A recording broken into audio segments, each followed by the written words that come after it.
Dans les profondeurs glacées de l'espace interstellaire, bien au-delà de l'influence familière du Soleil, un objet avance depuis des millions d'années, silencieux, indifférent, invisible, jusqu'à ce qu'il traverse la frontière de notre système solaire et attire, presque malgré lui, l'attention de l'humanité. Son nom technique, froid et administratif, ne trahit rien de son étrangeté. 3I, Atlas. Et pourtant, derrière cette désignation se cache l'un des dossiers les plus troublants de l'astronomie moderne. Non pas à cause de ce que nous savons, mais à cause de ce que certaines institutions refusent soigneusement de dire. Abonnez-vous à Cosmos Ultime, laissez un like et dites-nous en commentaire quel détail vous intrigue le plus dans cette histoire. Votre soutien permet à ce type d'analyse indépendante d'exister. Tout commence loin des télescopes. Pas dans un observatoire, mais dans un bureau face à une demande administrative.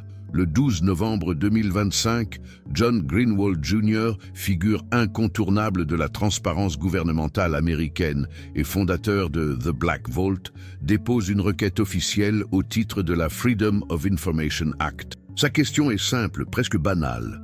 La CIA détient-elle des rapports, évaluations ou communications internes concernant l'objet interstellaire 3I Atlas, parfois référencé sous des variantes techniques proches, entre juin 2025 et aujourd'hui?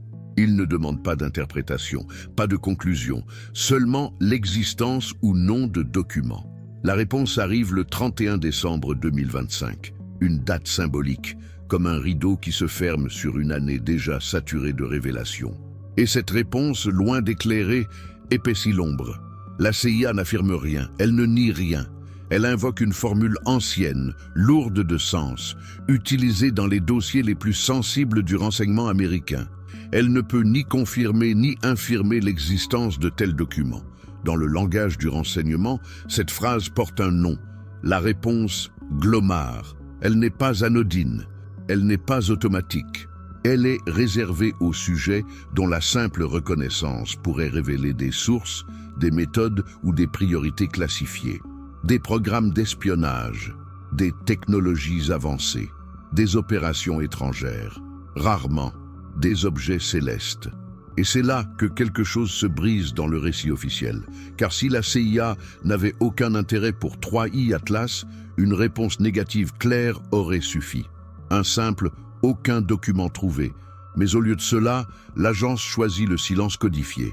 Un silence actif, un silence juridique soigneusement encadré par des références à l'Executive Order 13526, à la National Security Act de 1947 et aux exemptions propres à la loi fondatrice de la CIA.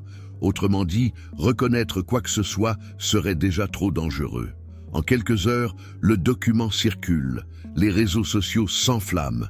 Chercheurs indépendants, analystes du langage institutionnel, astronomes amateurs et simples curieux commencent à lire entre les lignes. Car dans ce type de réponse, ce n'est jamais ce qui est écrit qui compte le plus, mais ce qui est évité. Et le contexte rend ce silence encore plus assourdissant. Depuis plusieurs années, le discours officiel autour des phénomènes aériens non identifiés, rebaptisé UAP, a profondément changé. Des rapports du Pentagone ont été publiés. Des auditions publiques ont eu lieu au Congrès. Des responsables ont admis, sans détour, que certains objets observés défiaient les explications conventionnelles. La porte, longtemps verrouillée, s'est entrouverte. Alors pourquoi, face à un objet interstellaire confirmé, la CIA referme-t-elle brutalement cette porte? 3I Atlas n'est pas un simple point lumineux dans le ciel.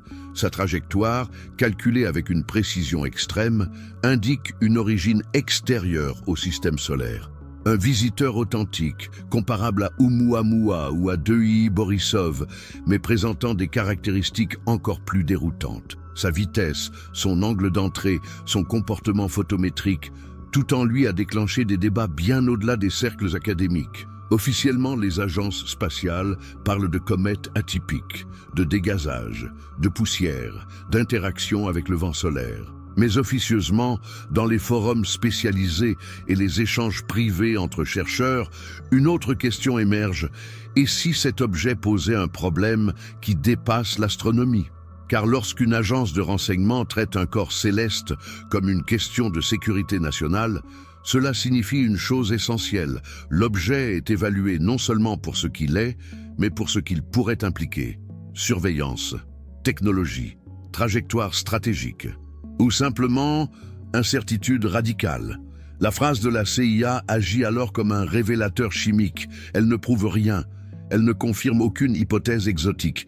Mais elle indique que le sujet touche une zone où la science pure rencontre le renseignement, où l'observation astronomique frôle les préoccupations géopolitiques. Et ce n'est que le début, car au-delà du silence institutionnel, les données observationnelles elles-mêmes commencent à raconter une histoire étrange. Une histoire de lumière étirée, de forces invisibles et d'un rythme presque organique. Un battement régulier, mesuré avec une précision dérangeante qui semble émaner de ce voyageur venu d'un autre système stellaire. Mais avant d'entrer dans ces détails, avant d'explorer les indices d'un possible essaim d'objets accompagnateurs, avant d'analyser l'accélération non gravitationnelle et ce cycle mystérieux de 16,16 heures, il faut comprendre une chose fondamentale. Dans les affaires de renseignement, le silence n'est jamais vide, il est choisi, pesé, et souvent, il parle plus fort que n'importe quelle déclaration. 3I Atlas continue sa route, indifférent à nos débats, pulsant doucement dans le noir cosmique.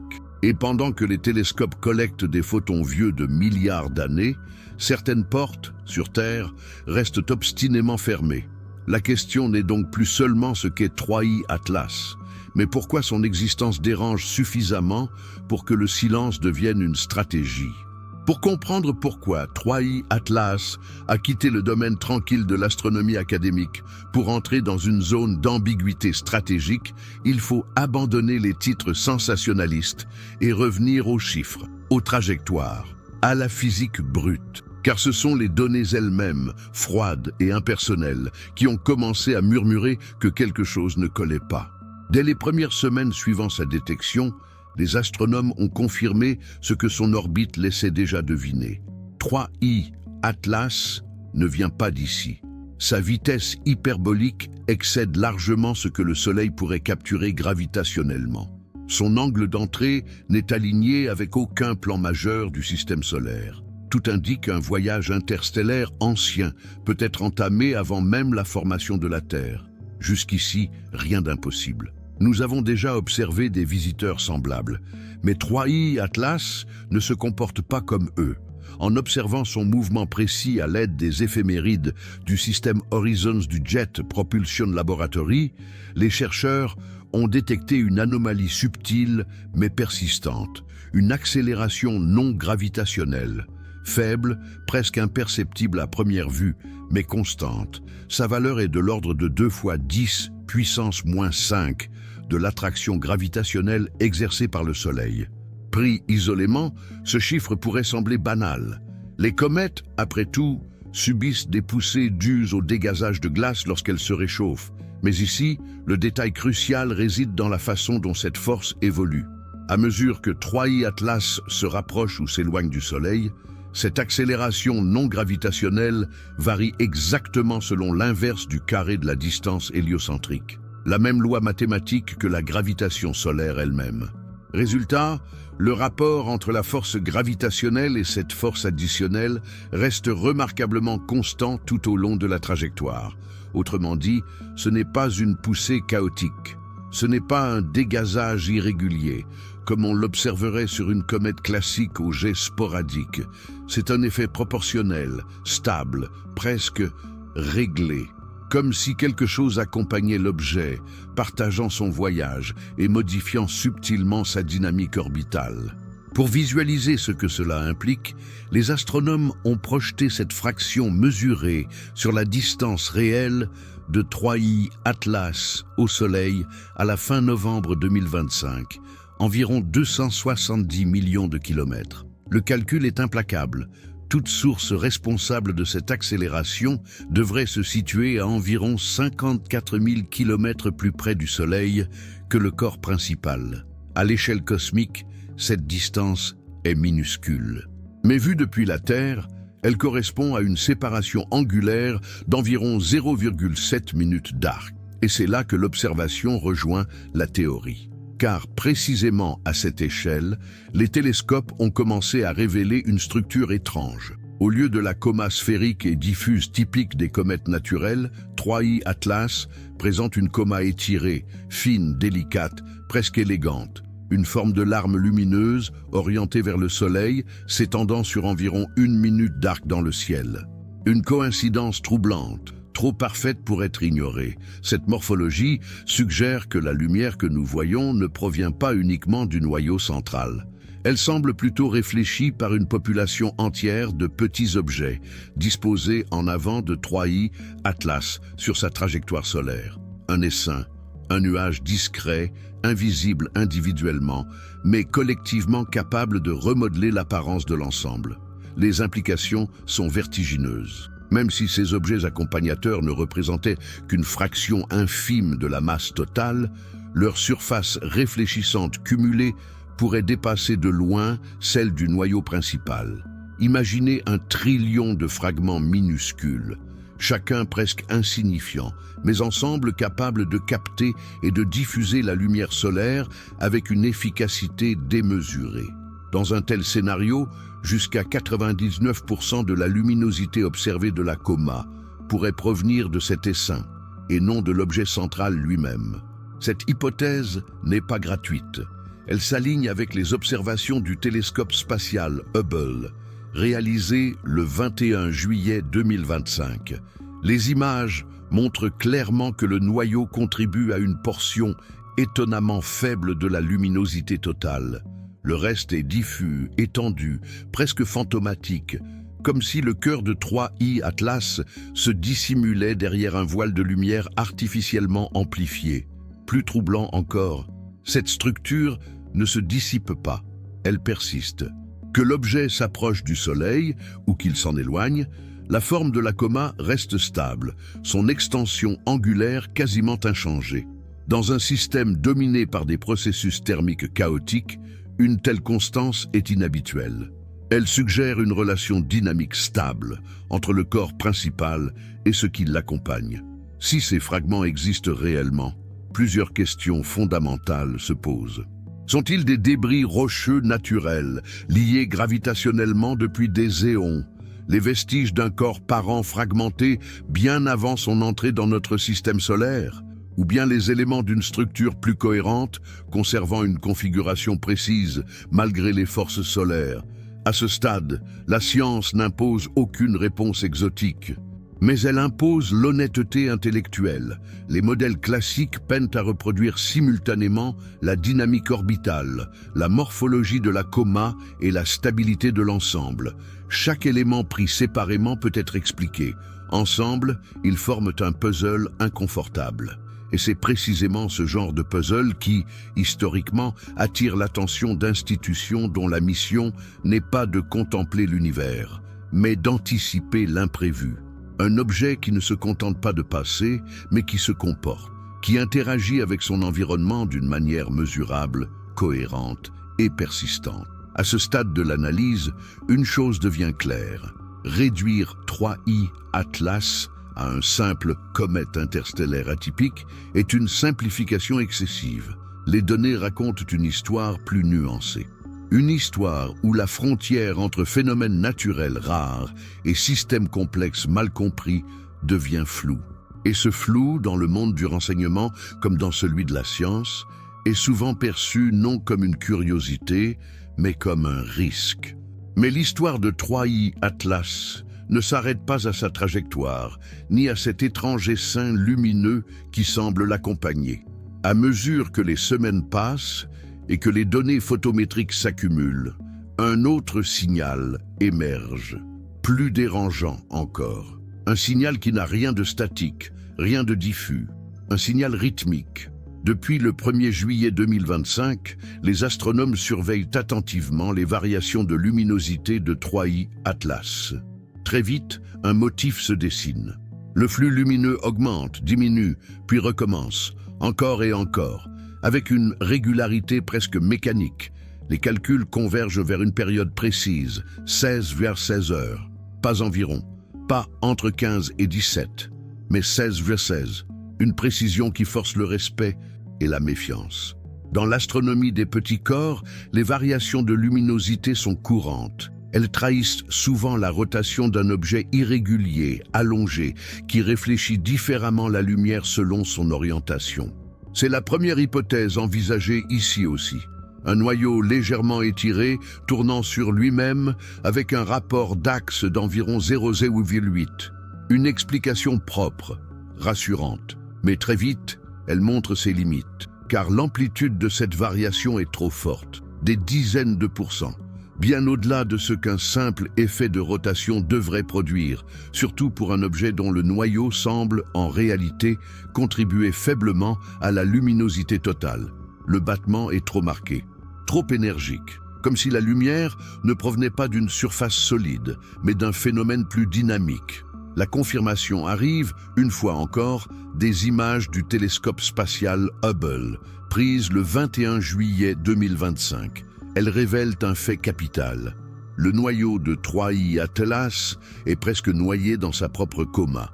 La majorité de la lumière observée ne vient pas du cœur solide, mais d'un halo translucide, étendu, changeant. Autrement dit, ce qui pulse, ce n'est pas l'objet, c'est ce qui l'entoure. Les semaines suivantes apportent la pièce manquante. En analysant des séries d'images prises sur plusieurs nuits consécutives, les chercheurs identifient des jets collimatés. Pas un, plusieurs, surgissant parfois simultanément de différentes régions du noyau. Des panaches de gaz et de poussière projetés dans l'espace avec une énergie remarquable. Le scénario naturel devient alors plus clair. Imaginez un noyau riche en glace volatile, tournant lentement.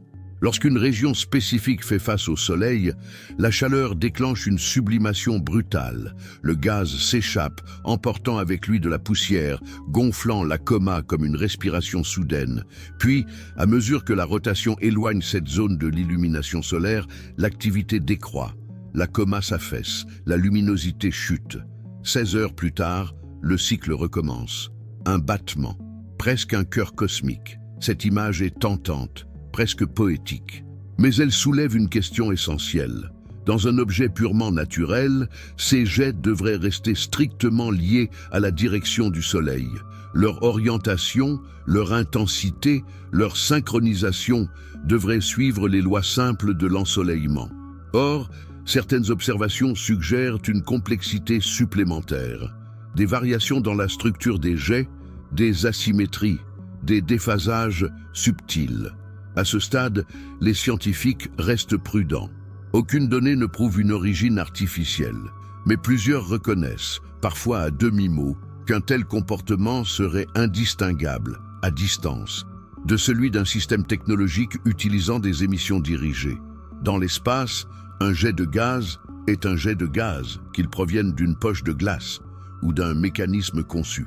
La distinction ne peut se faire que sur la durée, sur la répétition, sur l'orientation précise des jets au fil du temps. S'il reste strictement solaire, l'hypothèse naturelle tient.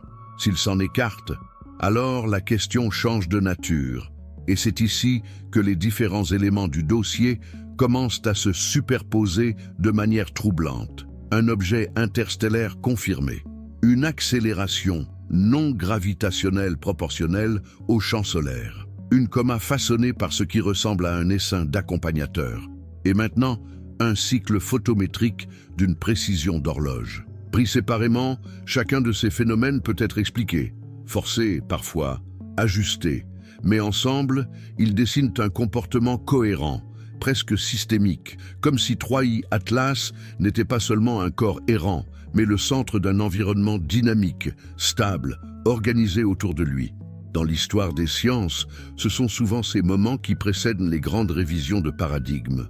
Non pas quand une preuve irréfutable apparaît, mais quand les explications existantes commencent à s'empiler, à se complexifier, à perdre leur élégance, quand le réel devient plus simple que nos modèles. Et pendant que les astronomes débattent de glaces exotiques, de poussières fractales et de dynamiques orbitales fines, une autre lecture se développe en parallèle.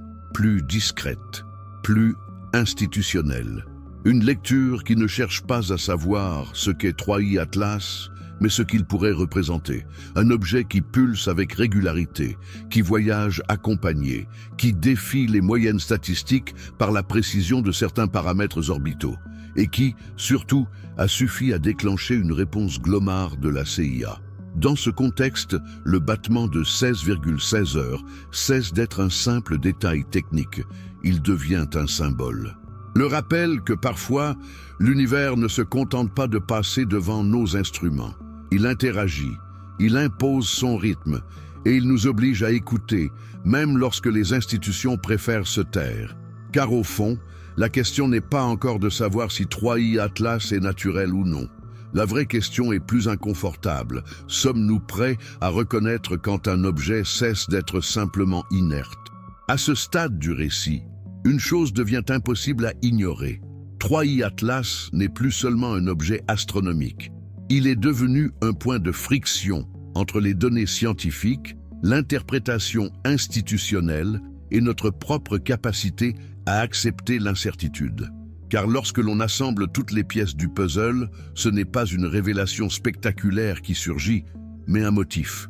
Un motif fait de régularités improbables, de comportements persistants et de silences soigneusement calibrés.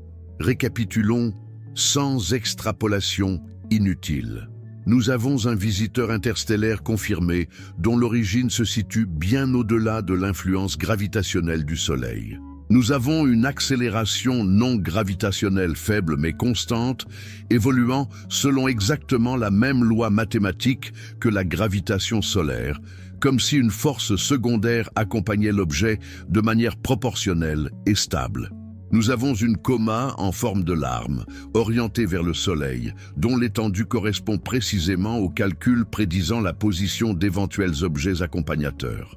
Nous avons ensuite des observations indiquant que la majorité de la lumière ne provient pas du noyau lui-même, mais d'un halo étendu, possiblement composé d'un essaim de fragments minuscules, collectivement dominants sur le plan optique. Et enfin, nous avons ce signal le plus dérangeant de tous. Un cycle de 16,16 heures d'une précision remarquable, lié à des jets collimatés qui donnent à l'ensemble l'apparence d'un battement régulier, presque organique. Pris séparément, chacun de ces éléments peut être rangé dans une case connue, comète atypique, dégazage exotique, fragmentation ancienne. Mais pris ensemble, ils forment un système de plus en plus difficile à réduire à une simple anomalie statistique. Ils dessinent une cohérence, une continuité de comportement, et c'est précisément dans cet espace, entre l'explicable et l'inconfortable, qu'intervient la réponse de la CIA. L'agence ne dit pas que 3i Atlas est extraterrestre. Elle ne dit pas qu'il est artificiel. Elle ne dit même pas qu'elle l'étudie. Elle fait quelque chose de bien plus révélateur. Elle invoque des cadres juridiques conçus pour protéger des sources et méthodes de renseignement. Autrement dit, elle traite la question comme si le simple fait d'admettre un intérêt constituait déjà une fuite d'informations sensibles.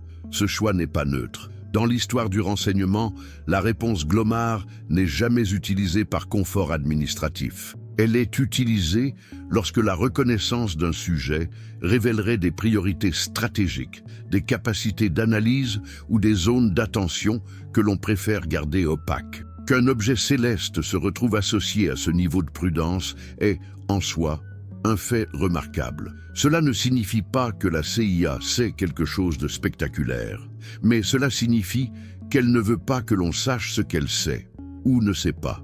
Et dans les deux cas, l'implication est lourde de sens, car si 3i Atlas était parfaitement banal, parfaitement compris, parfaitement inoffensif du point de vue stratégique, le silence serait inutile, la dénégation serait simple, définitive. Or ici, le silence est travaillé, argumenté, justifié par des lois vieilles de plusieurs décennies, conçues à l'origine pour la guerre froide, l'espionnage et la dissuasion nucléaire. Alors une question s'impose, non pas comme une accusation, mais comme une interrogation légitime. Qu'est-ce qui, dans le comportement de cet objet, justifie une telle prudence? Est-ce sa trajectoire, alignée avec une précision statistique rare lors de son passage à proximité de Jupiter? Est-ce la stabilité de son essaim supposé, conservant une géométrie cohérente malgré les forces solaires? Est-ce la persistance de son cycle, aussi régulier qu'un mécanisme d'horlogerie cosmique? Ou est-ce simplement le fait qu'il représente une catégorie d'objets que nos cadres conceptuels actuels ne savent pas encore gérer? Dans ce genre de situation, l'histoire nous enseigne une chose essentielle. Les grandes découvertes ne commencent presque jamais par une annonce tonitruante. Elles commencent par des anomalies tolérées, par des notes de bas de page, par des débats feutrés, par des phrases comme « nous ne pouvons ni confirmer ni infirmer ». Le danger n'est pas de poser des questions. Le vrai danger est de cesser de les poser par confort intellectuel. 3i Atlas poursuit désormais sa route, s'éloignant lentement du Soleil, emportant avec lui son essaim hypothétique, ses jets pulsés et son battement régulier. De nouvelles observations viendront, de meilleures images, des modèles affinés, peut-être que tout finira par s'emboîter dans une explication naturelle élégante.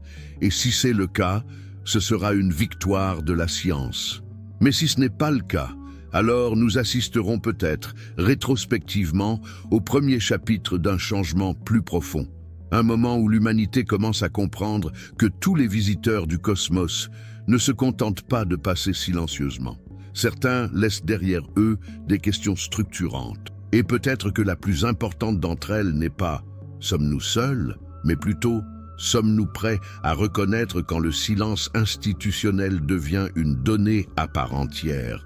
Abonnez-vous à Cosmos Ultime, laissez un like et dites-nous en commentaire ce qui vous semble le plus troublant dans le dossier 3i Atlas. Car dans l'exploration du cosmos, ce ne sont pas toujours les réponses qui font avancer la connaissance, mais le courage de regarder là où d'autres détournent le regard.